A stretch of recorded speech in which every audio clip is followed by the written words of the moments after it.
નમસ્કાર મિત્રો, સ્વાગત છે તમારું એચએનજીયુ સ્ટડી પોઈન્ટ યુટ્યુબ ચેનલના એક નવા વિડીયોમાં.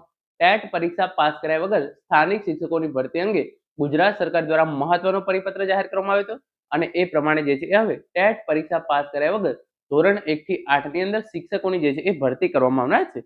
એની અંદર ધોરણ 1 થી 5 ની અંદર શિક્ષક બનવા માટે તમે પીટીસી કરેલું હોવું જોઈએ અને ધોરણ 6 થી 8 ની અંદર જે છે એ તમારે શિક્ષક બનવા માટે તમારે જે છે એ બીએડ કરેલું હોવું જોઈએ. તમારે ટેટ પરીક્ષા જે છે એ પાસ કરવાની જરૂર નહીં પડે. ટેટ પરીક્ષા વગર આ જે છે એ ડાયરેક્ટ શિક્ષકોની ભરતી થવા જઈ રહી છે. તમારા બીએડ અને પીટીસીના માર્ક્સના આધારે જે છે એ આ ભરતી થવાની છે. પરંતુ અહીંયા જે છે એક ટ્વિસ્ટ એ હતું કે આ ભરતી જે છે એ માત્ર અન્ય માધ્યમના શાળાઓ છે એની અંદર જ થઈ રહી છે. એટલે કે ગુજરાતી માધ્યમની શાળાઓની અંદર જે છે એ આ ભરતી અંગે કોઈ પણ સમાચાર હતા નહીં. પરંતુ હવે ગુજરાતી માધ્યમની શાળાઓ અંગે જે છે એ ગુજરાતી માધ્યમની શાળાઓમાં પણ ભરતી કરવા અંગે ઉમેદવારો દ્વારા જે માગણી અને સમાચાર સામે આવેલા છે એની સંપૂર્ણ ચર્ચા આપણે આજના આ વિડીયોની અંદર કરવાના છે. તો હવે શરૂ કરીએ આજનો આ વિડીયો. તો તમે જોઈ શકો છો ટેટ પરીક્ષા પાસ કર્યા વગર શિક્ષકોની ભરતી અંગે અગત્યની અપડેટ. ધોરણ 1 થી 5 પીટીસી, ધોરણ 6 થી 8 બીએડ અને પીટીસી ઉપર આ જે છે એ ડાયરેક્ટ ભરતી થનાર છે ગુજરાતી માધ્યમની અંદર પણ ભરતી કરવા અંગે. તો સૌપ્રથમ જે આ ન્યૂઝપેપર કટિંગ છે તમે એક જોઈ શકો છો. 11,000 ટેટ પાસ ઉમેદવારો ન્યાયની રાહમાં.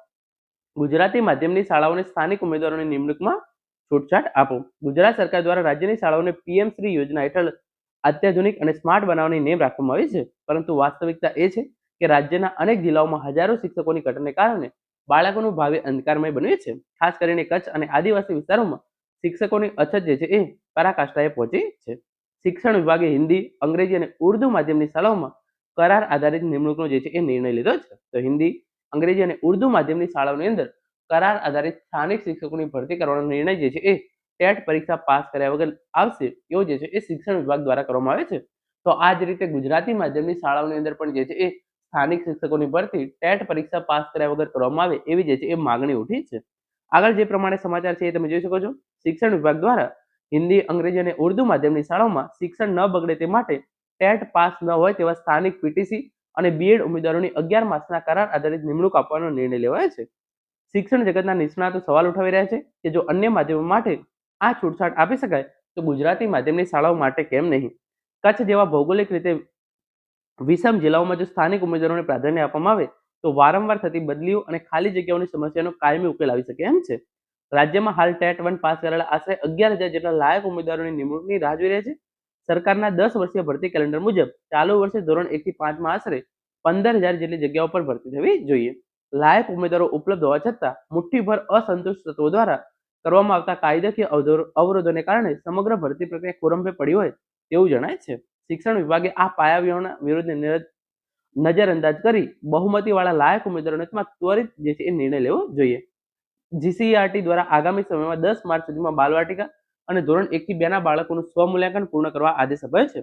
પરંતુ પ્રશ્ન એ છે કે જ્યાં શાળાઓ એક જ શિક્ષકથી ચાલે છે અથવા તો જ્યાં શિક્ષકોની બહુ ભારે ઘટ છે ત્યાં આ મૂલ્યાંકન કરશે કોણ અને કેવી રીતે કરશે. નર્મદા જિલ્લામાં 145 શાળાઓ એક જ શિક્ષકથી ચાલે છે જે ભણશે ગુજરાતના નારાઓ સામે ગંભીર સવાલો ઉભા કરે છે. જો સરકાર વહેલી તકે શિક્ષકોની ઘટ પૂરી નહીં કરે તો સ્માર્ટ ક્લાસ અને ડિજિટલ લાઇબ્રેરી જેવા ભૌતિક સાધનો જે છે એ શિક્ષક વિના જે છે એ કામના રહેશે નહીં. તો આ પ્રમાણે તમે જોઈ શકો છો જે પ્રમાણે અંગ્રેજી, હિન્દી અને ઉર્દુ માધ્યમની શાળાઓ માટે ટેટ પરીક્ષા પાસ કર્યા વગર સ્થાનિક શિક્ષકોની ભરતી કરવાનો સરકાર દ્વારા નિર્ણય કરવામાં આવ્યો છે. તો ઉમેદવારો દ્વારા અને શિક્ષણ નિષ્ણાતો દ્વારા જે છે એવી માગણી કરવામાં આવી રહી છે કે ગુજરાતી માધ્યમની શાળાઓની અંદર પણ જે છે એ આ પ્રમાણેની જે છે એ ભરતી કરવામાં આવે. સાથે સાથે ધોરણ 1 થી 5 ની અંદર જે છે એ નવી કાયમી શિક્ષકોની ભરતી કરવામાં આવે અને એના માટે જે પણ અવરોધો આવે છે એને નજરઅંદાજ કરી નવી શિક્ષકોની આ ભરતી છે એની જાહેરાત કરવામાં આવે. Thank you so much for watching.